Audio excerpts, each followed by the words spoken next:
ಮೈ T P T D ಆ್ಯಪನ್ನು ಬಳಕೆ ಮಾಡಲು ಅಕೌಂಟನ್ನು ಹೇಗೆ ಕ್ರಿಯೇಟ್ ಮಾಡುವುದು ಎಂದು ನೋಡೋಣ. ಅಕೌಂಟನ್ನು ಕ್ರಿಯೇಟ್ ಮಾಡಲು ಕ್ರಿಯೇಟ್ ಎನ್ ಅಕೌಂಟ್ ಲಿಂಕ್ ಮೇಲೆ ಕ್ಲಿಕ್ ಮಾಡಬೇಕು. ಕ್ಲಿಕ್ ಮಾಡಿದ ತಕ್ಷಣ ಒಂದು ಸೈನ್ ಅಪ್ ಫಾರ್ಮ್ ಓಪನ್ ಆಗುತ್ತದೆ. ಸೈನ್ ಅಪ್ ಪೇಜ್ ಓಪನ್ ಆದ ನಂತರ ನೀವು ಡಿಸ್ಟಿಕ್ ಅನ್ನು ಆಯ್ಕೆ ಮಾಡಿಕೊಳ್ಳಬೇಕು.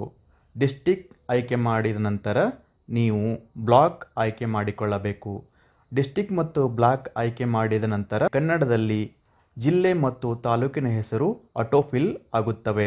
ಆಟೋಫಿಲ್ ಆದ ವಿವರಗಳಲ್ಲಿ ಏನಾದರೂ ತಪ್ಪಾಗಿದ್ದಲ್ಲಿ ಅದನ್ನು ಸರಿಪಡಿಸಿಕೊಳ್ಳಿ. ನಂತರ ನಿಮ್ಮ ಹೆಸರನ್ನು ನೀವು ಕನ್ನಡದಲ್ಲಿ ನಮೂದಿಸಬೇಕು. ಒಂದು ವೇಳೆ ಇಂಗ್ಲಿಷ್ ಅಥವಾ ಬೇರೆ ಭಾಷೆಯಲ್ಲಿ ನಮೂದಿಸಿದರೆ ನಿಮಗೆ ಎರರ್ ಮೆಸೇಜ್ ಕಾಣಿಸಿಕೊಳ್ಳುತ್ತದೆ. ನಂತರ ನೀವು ನಿಮ್ಮ ಹುದ್ದೆಯನ್ನು ಕನ್ನಡ ಅಥವಾ ಇಂಗ್ಲಿಷ್ನಲ್ಲಿ ನಿಧಾನವಾಗಿ ಟೈಪ್ ಮಾಡಬೇಕು.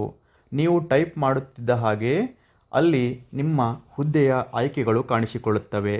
ಡ್ರಾಪ್ಡೌನ್ನಿಂದ ನಿಮ್ಮ ಹುದ್ದೆಯನ್ನು ಆಯ್ಕೆ ಮಾಡಿಕೊಳ್ಳಬೇಕು.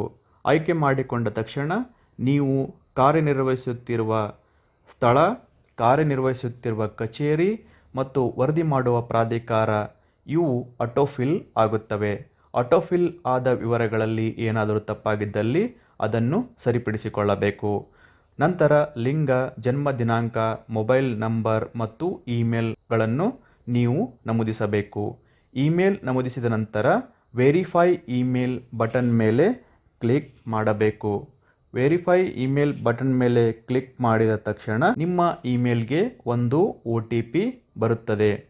ಆ OTPಯನ್ನು ನೀವು ಇಲ್ಲಿ ನಮೂದಿಸಬೇಕು.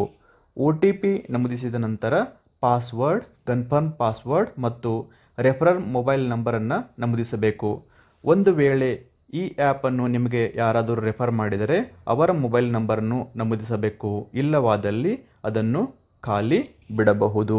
ಎಲ್ಲ ವಿವರಗಳನ್ನು ಭರ್ತಿ ಮಾಡಿದ ನಂತರ ವಿವರಗಳನ್ನು ಒಂದು ಸಲ ಪರಿಶೀಲಿಸಿ ಎಲ್ಲ ವಿವರಗಳು ಸರಿಯಾಗಿದ್ದಲ್ಲಿ ನೀವು ಸೈನ್ ಅಪ್ ಬಟನ್ ಮೇಲೆ ಕ್ಲಿಕ್ ಮಾಡಬೇಕು. ಸೈನ್ ಅಪ್ ಬಟನ್ ಮೇಲೆ ಕ್ಲಿಕ್ ಮಾಡಿದಾಗ ನೀವು ಫಿಲ್ ಮಾಡಿರುವಂಥ ಎಲ್ಲ ವಿವರಗಳು ಇಲ್ಲಿ ಕಾಣಿಸಿಕೊಳ್ಳುತ್ತವೆ.